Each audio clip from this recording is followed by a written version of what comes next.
Good morning प्यारे बच्चों। आज हम लोग बेटा अपना नरेशन का जो प्रश्नवाचक वाक्य होता है इंटरोगेटिव में, उसके उसका हम लोग आज सेकंड पार्ट देखेंगे। और सेकंड पार्ट में हम लोग देखेंगे कि जो सेंटेंस रिपोर्टेड स्पीच का जो आपके डब्ल्यू एच से स्टार्ट होते हैं या हाउ से स्टार्ट होते हैं, उसको हम लोग देखेंगे। आज हम लोग यही पढ़ेंगे इसमें कैसे हम लोग जो रिपोर्टेड स्पीच का वाक्य बेटा जब प्रश्नवाचक होता है या इंट्रोगेटिव होता है तो कैसे उसको हम लोग डायरेक्ट उसको इनडायरेक्ट में बदलते हैं। ठीक, हमेशा ध्यान रखना, कभी भी डायरेक्ट से इनडायरेक्ट बदलते समय सारे इनडायरेक्ट के पीछे फुल स्टॉप का ही प्रयोग करते हैं। देखिए, बहुत ज़्यादा टाइम नहीं बर्बाद करेंगे आपका। Question number 1, she said to him how many books have you. तो बेटा यहाँ पे पहले हम नंबरिंग करते हैं, रिपोर्टेड स्पीच में पहले नंबरिंग करते हैं। प्रश्नवाचक वाक्य है ये, इसको हम सेकंड पर्सन बोलेंगे और यहाँ पे फिर नंबर पहले वाले को 2 बोल देते हैं। और यहाँ पे देखो इन्वर्टेड कामा से पहले जितना होता है, सेट टू या से पहले जो भी लिखा होता है पहले वाले को 1 बोलते हैं सब्जेक्ट को, और ऑब्जेक्ट को यहाँ पे 2 बोल देते हैं। और यहाँ पे नंबरिंग ढूंढते हैं, इसको 2 बोल दिया। अब देखिए अब क्या करेंगे, शी आस्क्ड, इसको अपने पहले लेक्चर में पार्ट 5 में देख चुके हैं, आस्क्ड हिम। अब देखो एक चीज़ बेटा ध्यान देना, ज़्यादातर बच्चों में ये कन्फ्यूज़न बना रहता है कि ये डब्ल्यू एच, देखो आप इसको ऐसे समझना कि ये हेल्पिंग वर्ड से पहले जितना कुछ लिखा रहेगा उसको सबको आप पूरा का पूरा डब्ल्यू एच या हाउ मान के चलना, हमेशा देखना, तभी आपका आंसर आसान होगा। हेल्पिंग वर्ब, ये आपका क्या होता है, ये आपका हेल्पिंग वर्ब है। तो हेल्पिंग वर्ब से पहले बेटा जो कुछ लिखा रहेगा डब्ल्यू एच से जुड़ा हुआ सबको सब आप पूरा का पूरा डब्ल्यू एच ही मानना या हाउ मानना, जैसा भी लिखा होगा। तो और हमने क्या पढ़ा था, हमने ये पढ़ा था बेटा कि इसके बाद क्या होता है, सब्जेक्ट को पहले कर देते हैं, जब आंसर बनाएंगे सब्जेक्ट को पहले करेंगे और हेल्पिंग वर्ब को बाद में करेंगे। ठीक, तो आंसर हमारा हो जाएगा हाउ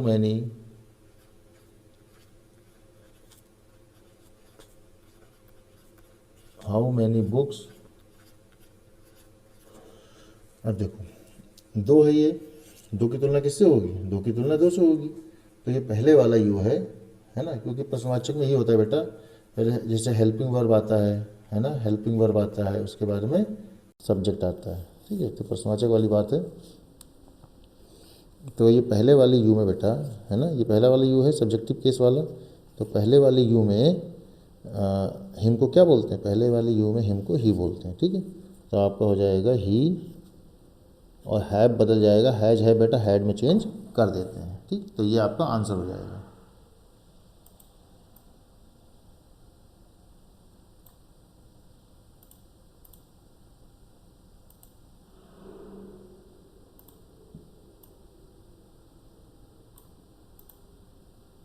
देखिए क्वेश्चन नंबर 2 बेटा, they said to us how far is Ranchi from Patna by air. मतलब वायु मार्ग से जो रांची है वो पटना से कितना दूर है। ठीक, प्रश्नवाचक है तो सारा जानते हैं। यहाँ पे पर्सन ढूंढते हैं, देखो यहाँ पे बेटा कोई भी पर्सन नहीं, ना फर्स्ट पर्सन ना सेकंड पर्सन ना थर्ड पर्सन, तो हमें यहाँ पे कुछ भी मानने की ज़रूरत नहीं है। हम सीधा आंसर लिखेंगे,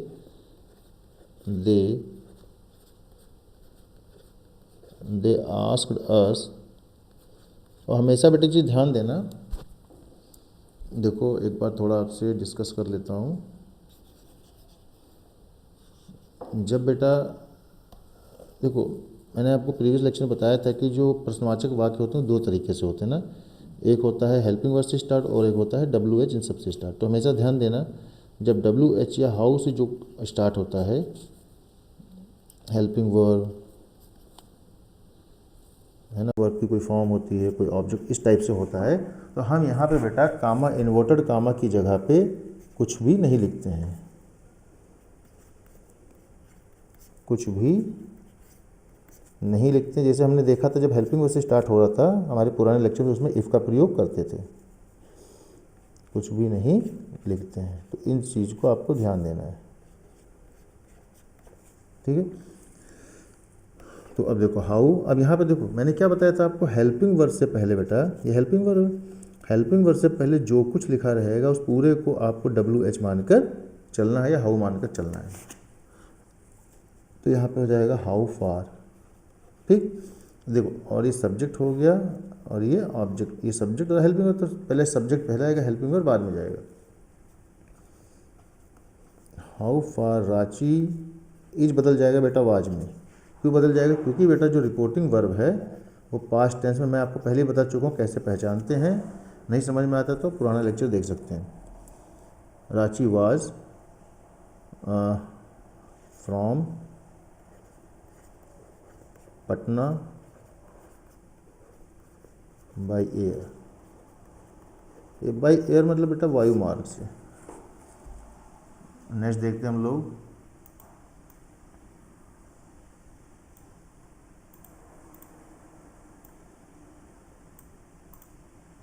देखिए क्वेश्चन नंबर 3 बेटा, he said to me whom does she want to meet।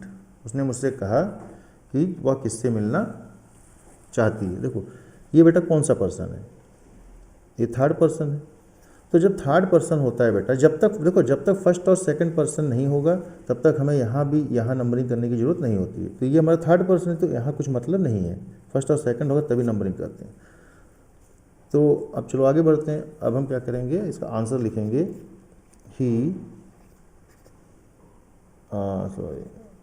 यहाँ पे आपका हो जाएगा ही आस्क्ड मी। अब देखो, अब क्या होगा बेटा, अब आपको पता होगा डू डज हेल्पिंग वर्ब होता है तो ही सब्जेक्ट पहले आएगा और हेल्पिंग वर्ब बाद में जाएगा, है ना। अब ये बताओ ये किस टेंस में लिखा है? डू डज आता है बेटा प्रेजेंट इंडेफिनिट में। डू डज आता है प्रेजेंट इंडेफिनिट। तो प्रेजेंट इंडेफिनिट की पहचान देखो, जब हम बेटा इसको डायरेक्ट से इनडायरेक्ट बदलते हैं तो आप समझो कोई भी प्रश्नवाचक वाक्य है उसको हम फिर असर्टिव मानते हैं। तो आपको पता होगा जब सब्जेक्ट आपका प्रेजेंट इंडेफिनिट में सिंगुलर होता है तो इस टाइप का होता है, ठीक, असर्टिव में। और अगर सब्जेक्ट आपका प्लूरल होता है तो वर्ब की फर्स्ट फॉर्म के साथ में कुछ नहीं लगता, सिर्फ ऑब्जेक्ट आता है, ठीक। और इसी का बेटा जब प्रेजेंट इंडेफिनिट का जो पास्ट इंडेफिनिट जो फॉर्म होता है, पास्ट इंडेफिनिट देखो, इस पास्ट इंडेफिनिट वर्ब लगता है, सेकंड फॉर्म लगता है और ऑब्जेक्ट लगता है। और निगेटिव वाले में डिड नॉट लगता है, ठीक है। तो ये चीज़ आपको ध्यान देना पड़ेगा। और इसका जो निगेटिव होता है वो सब्जेक्ट होता है, क्या लगता है? डू नॉट या डज नॉट लगता है, ठीक है बेटा। तो इतना आपको याद है तो कोई दिक्कत नहीं होगा। देखो अब हम क्या देखेंगे, जो प्रेजेंट इंडेफिनिट है बेटा इसको हम बदल देते हैं किस में? पास्ट इंडेफिनिट में। क्यों बदलेंगे? क्योंकि रिपोर्टिंग वर्ब हमारा पास्ट में, इसलिए इसको हम बदल देंगे। देखिए अब सी तो थर्ड पर्सन है, वो तो चेंज होगा नहीं। अब डच को हम क्या बोलेंगे? डच को सोचेंगे हम डिड में बदल दें, लेकिन बेटा जब डच को डिड में बदलेंगे तो आप यहाँ देखो जब भी डिड आता है तो डिड के साथ में नॉट आना चाहिए। तो नॉट तो आया नहीं, तो जब नॉट नहीं आया तो हम किस में लिखेंगे? इस वाले रूप में लिखेंगे, ठीक है। तो हमारा यहाँ पे डच हट जाएगा, वांट की सेकंड फॉर्म आ जाएगी wanted to meet, full stop, ठीक है बेटा। ये हमारा आंसर हो जाएगा।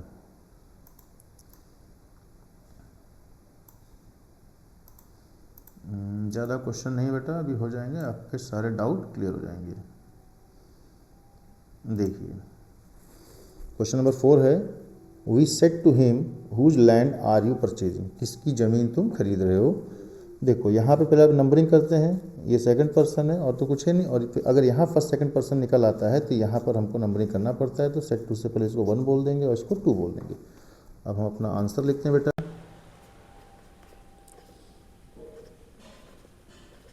वी आस्क्ड हिम, देखो मैंने क्या होता है, सब्जेक्ट हेल्पिंग वर्ब से पहले बेटा जो कुछ लिखा होता है वो पूरा का पूरा WH ही मानकर चलना। तो इसको पूरा एक साथ लिखेंगे, है ना, हुज लैंड।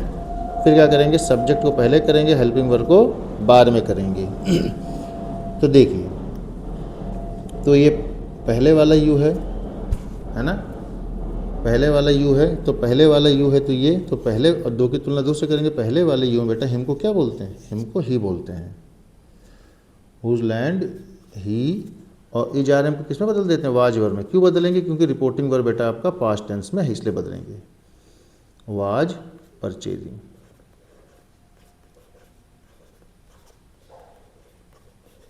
तो ये आपका आंसर हो जाएगा, ठीक है। We asked him whose land he was purchasing.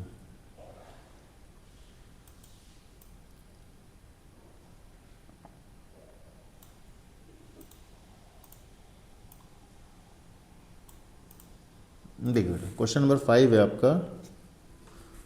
Question number 5 है, she said to him who are you. उसने उससे कहा तुम कौन हो। देखो ये सेकंड पर्सन है यहाँ, और यहाँ पे फिर नंबरिंग करेंगे, इसको 1 बोलेंगे, इसको 2 बोलेंगे, ठीक। जिसने भी बेटा पुराना लेक्चर नहीं देखा होगा उसको दिक्कत होगा। आस्क्ड हिम, फिर यहाँ पे देखो क्या जाएगा, हु आ जाएगा, और सब्जेक्ट को पहले करेंगे, हेल्पिंग वर्ब को बाद में करेंगे। तो आपका देखो 2 की तुलना किससे करेंगे, 2 की तुलना 2 से करेंगे। तो पहले वाले यू में बेटा हिम को क्या बोलते हैं, हिम को ही बोलते हैं, ठीक है। तो आपका हु ही और is are am was verb में चेंज हो जाएगा। क्यों होगा, क्योंकि ये बेटा पास्ट में है। यदि ये प्रेजेंट में होता तो ही के साथ में यहाँ पे इज आ जाता, ठीक है। नेक्स्ट देखते हैं हम लोग। देखिए नेक्स्ट क्वेश्चन है 6, she said to me who went there, वहाँ कौन गया। बेटा एक चीज़ आप और ध्यान देना, 2 टेंस ऐसे होते हैं प्रेजेंट इंडेफिनिट और पास्ट इंडेफिनिट में। देखो एक बेटा होता है प्रेजेंट इंडेफिनिट टेंस, तो उसमें होता क्या है, जब भी डब्ल्यू एच आता है, मतलब हु वाली बात आती है, जब भी हु वाली बात आती है तो उसमें हेल्पिंग वर्ब नहीं आता है, सिर्फ सब जैसे, तो आप समझ जाना। तो ये जैसे हु अगर आता है तो उसमें लिखता हु नोज यू, एक एग्जाम्पल। जैसे वर्ब आ जाती है फर्स्ट फॉर्म के साथ में एस और ई एस लगता है और ऑब्जेक्ट आता है, तो ये प्रेजेंट इंडेफिनिट की पहचान होती है, ठीक है। और यही बेटा जब पास्ट इंडेफिनिट और पास्ट एक होता है आपका पास्ट इंडेफिनिट टेंस होता है, ठीक है। उसमें भी यही होता है, जब हु आता है तो हु के साथ सिर्फ वर्ब की सेकंड फॉर्म आती है और ऑब्जेक्ट आएगा तो आएगा, नहीं तो नहीं आएगा, ठीक। ये पहचान होती है बेटा, ठीक है। तो ये पहचान होती है। तो अब यहाँ देखो, ये अगर देखोगे तो ये हु वेंट दियर, तो ये आपकी गो की सेकंड फॉर्म है, तो ये आपका पास्ट इंडेफिनिट टेंस है। अब यहाँ देखो, यहाँ आपका पर्सन आया नहीं, तो पर्सन नहीं आया फर्स्ट सेकंड थर्ड, तो यहाँ कुछ भी हमको नंबरिंग करने की जरूरत नहीं है। हम आगे लिखते हैं अपना आंसर, सिर्फ लिखेगा शी आस्क्ड मी हु। और देखो आपको याद होना चाहिए बेटा, पास्ट इंडेफिनिट को हम बदलते हैं पास्ट परफेक्ट में। पास्ट इंडेफिनिट को हम बदल, यदि सब्जेक्ट हो, है ना, वर्ब की सेकंड फॉर्म हो, है ना, ऐसे लिखा होता है, तो इसको बेटा हम बदलते हैं पास्ट परफेक्ट में, हैड लगा के वर्ब की थर्ड फॉर्म करते हैं, ठीक है। तो ये वही हो जाएगा। देखो फिर लिखेंगे हु, ठीक, हु आ जाएगा। फिर उसके बाद क्या आएगा, उसके बाद हेल्प। देखो यहाँ पे बेटा वैसे हेल्पिंग वर्ब आना चाहिए था, लेकिन हु जब भी प्रेजेंट इंडेफिनिट पास्ट इंडेफिनिट आता है तो ये हु के बाद में या सब्जेक्ट या करके कुछ आता नहीं है, ठीक है। तो सिर्फ यहाँ पे हु आप वेंट से पहले लिखोगे हु हैड गॉन देयर, ठीक है। देखो देयर पहले ही बदला हुआ है, इसलिए इसको बदलने की जरूरत नहीं है, क्योंकि हेयर का देयर बनता है तो पहले ही बदल चुका है। देखिए क्वेश्चन नंबर हम लोग नेक्स्ट देखते हैं बेटा। बस 2-3 क्वेश्चन और रह गए आपके।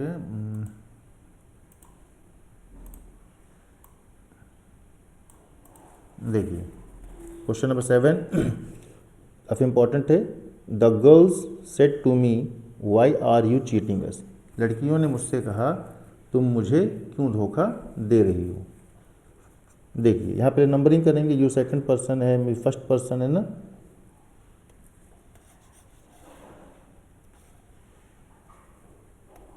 देखो और यहाँ पे फिर अगर फर्स्ट सेकंड पर्सन में से कुछ भी आ जाता है तो यहाँ नंबरिंग करते हैं, लड़कियों को 1 बोलेंगे, इसको 2 बोलेंगे।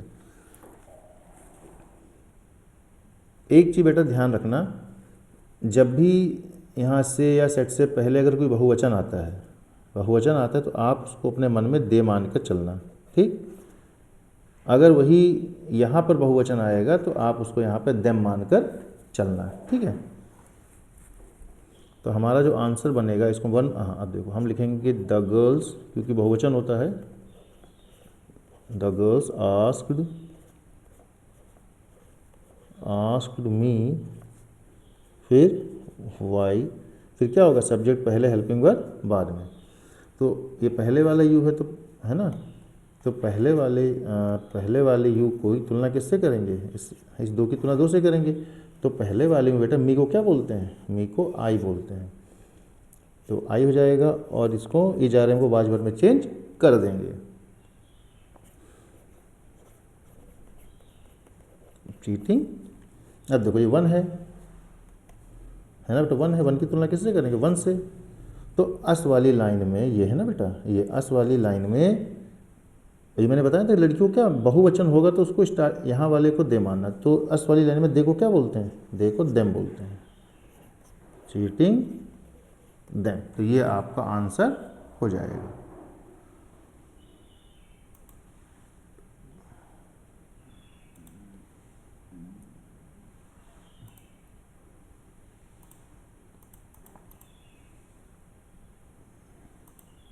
एक बेटा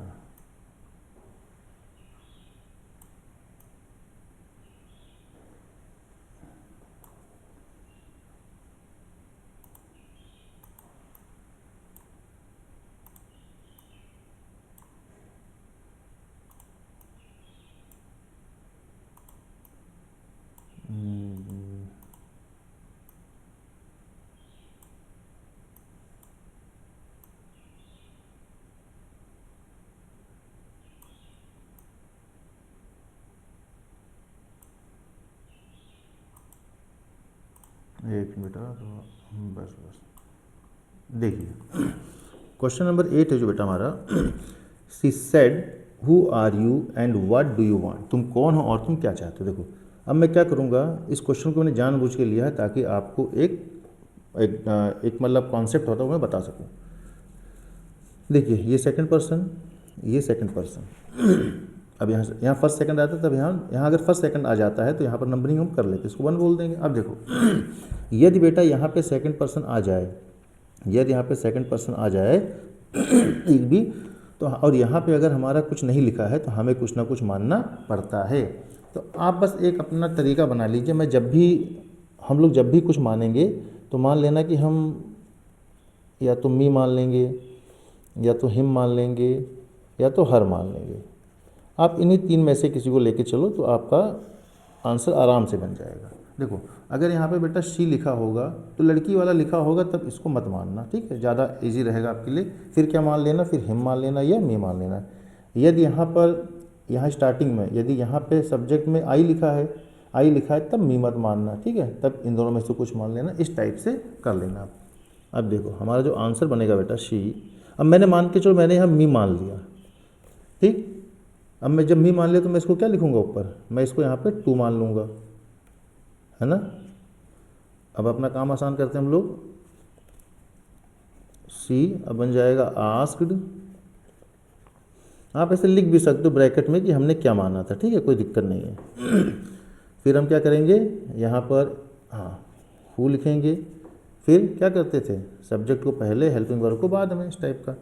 तो ये पहले वाले देखो बेटा, पहले इस वाले दो की तुलना किससे करेंगे, दो जो हमने भी माना है ना। तो पहले वाले यू में बेटा मी को क्या बोलते हैं, मी को आई बोलते हैं, ठीक है। तो यहाँ पे आई हो जाएगा और इज आर एम को बाज वर्ब में चेंज कर देंगे। फिर एंड है, फिर वाट से शुरू है, फिर प्रश्नवाचक है तो वाट लगा देंगे, है ना, आपका वट लग जाएगा, वट, और ये आगे आएगा और ये यहाँ पे जाएगा, है ना। फिर वही चीज़ बेटा, ये कौन सा टेंस है, ये आपका प्रेजेंट इंडेफिनेट टेंस है, ये आपका प्रेजेंट इंडेफिनेट टेंस है। और देखो प्रेजेंट इंडेफिनेट टेंस क्या होता है, सब्जेक्ट, देखो इसमें कन्फ्यूजन होता है इसलिए मैं बार बार आपको बता दे रहा हूँ थोड़ा। प्रेजेंट इंडेफिनेट टेंस बेटा जब सिंगुलर होता है तब सी वर्ब की फर्स्ट, सॉरी, जब सिंगुलर होता है ये आप में सी वर्ब की फर्स्ट फॉर्म आती है।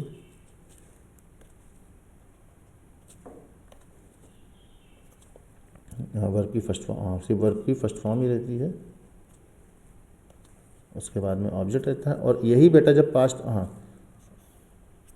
हाँ इसका निगेटिव भी देख लीजिए, ये होता है, उसके बाद में क्या आता है, या तो डू नॉट आता है या तो डज नॉट। इसमें कन्फ्यूज़न बेटा बहुत होता है, इसलिए मैं थोड़ा ये बता दे रहा हूँ।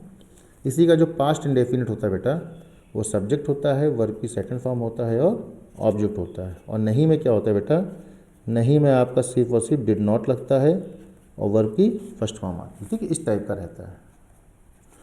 अब देखो हम इसको कहेंगे प्रेजेंट, ये प्रेजेंट, फिर उसके बाद में वाट आएगा, तो हम सोचेंगे कि ये यू है ना, ये हेल्पिंग वर्ब के बाद का यू, तो पहले वाला यू है, तो पहले वाले यू में बेटा दो की तुलना दो से करेंगे, तो पहले वाले यू में मी को क्या बोलते हैं, आई ही तो बोलते हैं, तो यहाँ पे आई हो जाएगा।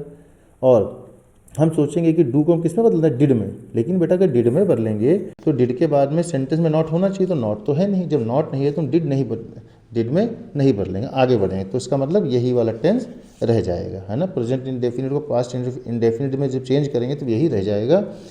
तो यहाँ पे आई, तो यहाँ पे सी वांट की सेकंड फॉर्म आ जाएगी, व्हाट आई वांटेड, ठीक है। तो ये आपका आंसर हो जाएगा। अब देखिए question number 9, the teacher said to the student, देखो यहाँ पे स्टूडेंट्स लिखा है बेटा, है ना, तो आप इसको इस तरफ अगर आता है बहुवचन, तो आप उसको अपने मन में क्या मान के चलना, देम मान के चलना, ठीक, तभी आपका आंसर सही हो पाएगा। अब यहाँ इसको 1 बोल दिया, है ना, और 2 बोल दिया, और यहाँ पे फिर पर्सन ढूंढने, अच्छा पहले पर्सन ढूंढ लिया करो यहाँ पे, तभी वहाँ नंबरिंग करते हैं। तो यू यहाँ पे सेकंड पर्सन है, ठीक है, तब मतलब सही है हमारा आंसर। लिखते हैं द टीचर। वैसे टीचर बेटा एक कॉमन जेंडर की तरह आता है, TEA, हाँ, क्योंकि लड़के को भी मतलब मेल में भी टीचर ही कहा जाता है, फीमेल में भी टीचर ही कहा जाता है, तो आप कुछ भी इसको समझ सकते हो, मेल भी और फीमेल भी। टीचर आस्क्ड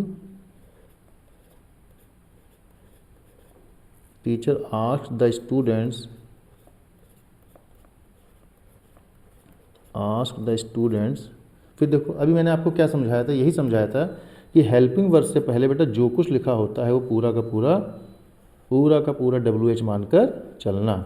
तो हमारा आंसर हो जाएगा विच, पहले पूरा एक साथ WH को उतार देंगे, विच ऑफ। और हमें एक चीज़ मैंने बेटा आपको बताई थी कि जो प्रीपोजिशन होता है, जैसे आपका फॉर हो गया, ऑफ हो गया, है ना, ये जितनी भी प्रीपोजिशन होती बेटा, तो प्रीपोजिशन के बाद में अगर कोई प्रोनाउन आता है ना, अगर कोई प्रोनाउन आता है तो प्रोनाउन कौन सा आता है, ऑब्जेक्टिव केस वाला आता है। प्रोनाउन हमेशा कौन सा आएगा, ऑब्जेक्टिव केस वाला आएगा। मतलब ऑब्जेक्टिव केस क्या, ये वाली लाइन, ठीक है, ये वाली लाइन ऑब्जेक्टिव केस का आता है। मतलब मी आएगा, अस आएगा, ये वाला यू रहेगा, है ना, देम, हिम, हर, है ना, इट, मतलब ये वाली बात रहती है, ऑब्जेक्टिव केस रहता है। तो ये जो बेटा यू है ये ऑब्जेक्टिव केस वाला है, क्योंकि प्रीपोजिशन है ऑफ, है ना, तो ऑफ देखो, तो ये वाला यू है, तो इस वाले यू में दो की तुलना किससे करेंगे, इससे। दो की तुलना किससे, इस दो की तुलना किससे करेंगे, इससे करेंगे। तो इस वाली यू में बेटा देखो क्या बोलते हैं, देखो देम बोलते हैं, ठीक है। तो आपका आंसर हो जाएगा देम, फाउंड गिल्टी।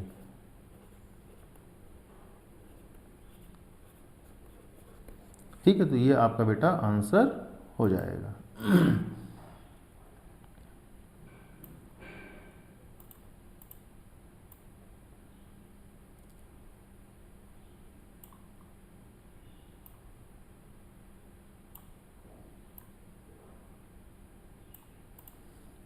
अब देखो क्वेश्चन नंबर 10 है बेटा हमारा, Sohan said to his servant at what time did you go to station yesterday. Sohan ने अपने नौकर से कहा तुम किस समय स्टेशन कल गए थे। देखो यहाँ पहले नंबरिंग करते हैं बेटा, है ना, कौन सा पर्सन, देखो यहाँ पर्सन यू एक सेकंड पर्सन है और कोई पर्सन है नहीं। फिर यहाँ पे नंबरिंग कर देंगे, यहाँ नंबरिंग तभी कर देंगे जब यहाँ पे बेटा हमारा फर्स्ट सेकंड पर्सन में से कुछ निकल कर आता है। देखिए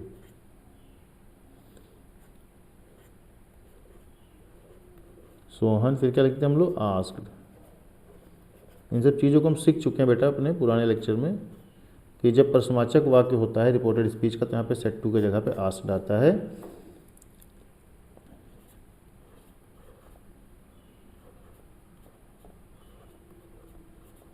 सर्वेंट, अब देखो मैंने क्या बताया था बेटा, जब भी हेल्पिंग वर्ब डिड है आपका, उससे पहले जो कुछ लिखा होता है पूरा का पूरा WH या हाउ मानकर आप चलेंगे प्रश्नवाचक में। तो यहाँ पे आपका एट व्हाट टाइम, अब देखो एक रूल आपको और याद होगा कि जब प्रेजेंट इंडेफिनिट टेंस होता है बेटा, है ना, प्रेजेंट इंडेफिनिट टेंस को हम हमेशा बदलते हैं, सॉरी पास्ट इंडेफिनिट को हमेशा बदलते हैं पास्ट परफेक्ट में, और पास्ट परफेक्ट में इस टाइप से बदला जाता है। और इसका, हाँ ठीक, और इसका जो बेटा, हाँ इसका जो, हाँ हाँ ठीक, ये चलिए एक मिनट देखिए अब क्या होगा। अब मैं सोचूंगा बेटा ये डिड को हैड में बदल दूं, तो डिड को अगर हम हैड में बदल देते हैं तो कोई दिक्कत नहीं है, क्योंकि हैड के बाद में थर्ड फॉर्म मतलब वर्ब की फॉर्म आ रही है, लिख सकते हैं, ठीक, कोई दिक्कत नहीं। देखो यहाँ पे आपका यू बदल, देखो दो की तुलना, इस दो की तुलना किससे करेंगे, दो की तुलना, इस दो की तुलना इस सर्वेंट से करेंगे, सर्वेंट मतलब मेल में मानिए, ठीक है। तो इस पहले वाले यू में बेटा, पहले वाले यू में उस मेल को क्या बोलते हैं, लड़के को ही बोलते हैं, ठीक। तो आपका यहाँ पे ही हो जाएगा, ही हो जाएगा, ठीक है। उसके बाद में क्या करेंगे हम, इस पहले इसको हमने इसको यहाँ पे लिखा और इसको हम बाद में यहाँ पर लिखेंगे, तो डिड को किस में चेंज कर देंगे, हैड में चेंज कर देंगे। क्यों कर देंगे, क्योंकि बेटा रिपोर्टिंग वर्ब हमारा पास्ट टेंस में लिखा हुआ है, इसमें पास्ट टेंस, मैंने आपको तरीका बता रखा है कि पास्ट टेंस में कैसे पहचानते हैं, आप प्रीवियस लेक्चर देख सकते हो, ठीक। हैड हो गया, और हैड के बाद बेटा थर्ड फॉर्म आएगी, गो नहीं आएगा बल्कि गान आएगा, ठीक। उसके बाद में to the station, to the station, और येस्टरडे को बेटा हम बदलेंगे द प्रीवियस डे में, ये हमने अपने रूल में सीखा है। और प्रीवियस डे में तभी बदलेंगे जब हमारा रिपोर्टिंग वर्ब पास्ट में होगा, यदि हमारा पास्ट में होगा तभी बेटा, तभी हम इस येस्टरडे को द प्रीवियस डे में बदलेंगे, अन्यथा हम इसको प्रीवियस डे में नहीं बदलते, इसको वैसे ही रहने देते। अब देखिए आपका क्वेश्चन लास्ट है, लास्ट क्वेश्चन है बेटा हमारा,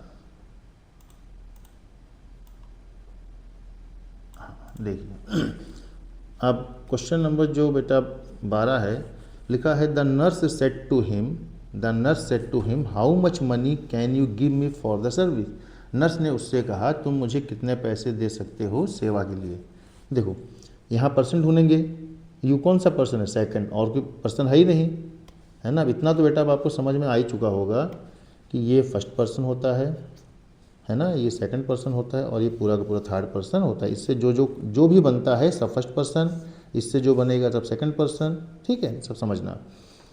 अब यहाँ पे नंबरिंग, जब तक अगर यहाँ फर्स्ट सेकंड पर्सन कुछ भी आ जाता है तो यहाँ हम नंबरिंग करते हैं, तो इसको हम 1 बोलेंगे, इसको हम 2 बोलेंगे, ठीक है।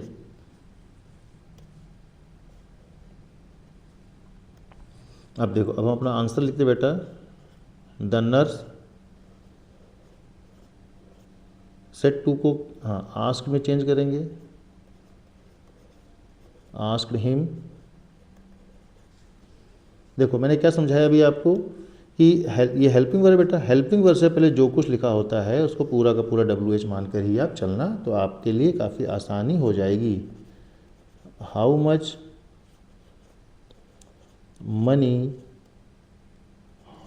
मनी, फिर क्या होता है, सब्जेक्ट पहले आएगा, हेल्पिंग वर्ब बाद में आएगा। तो ये पहला वाला यू है, ठीक है। तो पहले वाले यू में बेटा देखो, दो की तुलना किससे करेंगे, दो की तुलना दो से करेंगे। तो पहले वाले यू में बेटा हिम को क्या बोलते हैं, पहले वाली लाइन का जो यू होता है उसमें हिम को ही बोलते हैं, ठीक। तो यहाँ पे ही हो जाएगा, और कैन बदल जाएगा बेटा कुड में, कैन बदल जाएगा कुड में। उसके बाद में गिव का गिव हो जाएगा। देखो अब यहाँ पे, हाँ एक चीज़ लिखना भूल गया था बेटा, देखो मी फर्स्ट पर्सन होता है ना, तो हम क्या करेंगे, हम लोग वन की तुलना किससे करेंगे, वन की तुलना वन से करेंगे। वन नर्स मतलब फीमेल में है ना, लड़की में, महिला में, जो भी कहिए। तो मी वाली लाइन बेटे ये है, मी वाली लाइन में लड़की को क्या बोलते हैं, लड़की को हर बोलते हैं, ठीक है। तो हमारा जो आंसर हो जाएगा give her for the service, give her for the service, for the service, ठीक है बेटा। तो ये आपका आंसर हो जाएगा। तो बेटा इसी के साथ हमारा ये जो टॉपिक है यहाँ पे समाप्त होता है। और मुझे पूरी उम्मीद है कि जो कुछ भी आपको पढ़ाया गया है वो अच्छे से पूरी उम्मीद है कि आपको जो भी मैंने आज पढ़ाया है सब अच्छे से समझ में आया होगा। यदि बेटा कोई भी आपके मन में डाउट है तो आप कमेंट बॉक्स में अपने डाउट को पूछ सकते हैं और मुझे बहुत खुशी होगी आपके प्रश्नों का उत्तर देते हुए। और आप बेटा इसी प्रकार से मेरे चैनल को लाइक और सब्सक्राइब करते रहिए ताकि मुझे मोटिवेशन मिलता रहे और मैं आपके लिए अच्छे अच्छे वीडियो बनाता रहूं। और इसी के साथ बेटा मैं आपसे अलविदा लेता हूं। धन्यवाद।